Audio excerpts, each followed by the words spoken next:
Today we're painting old asbestos gutters. If you have a pressure washer, use it to blast off loose paint and get rid of all the dust on the gutter and the fascia board. Let the surface dry and then remove any flaking paint with a scraper.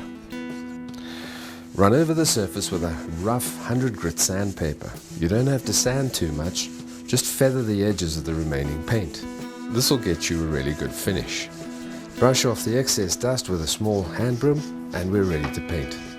Use some old wire to fashion a hook for the paint bucket and attach it to the ladder at a convenient height. Our paintbrush also has a wire hook that can be hooked onto the edge of the paint can. This is great when you're up a ladder and you have no place to put a brush that's got paint on it. The brush size that you use should be between 50 and 100 millimeters in width. Get one to suit your style.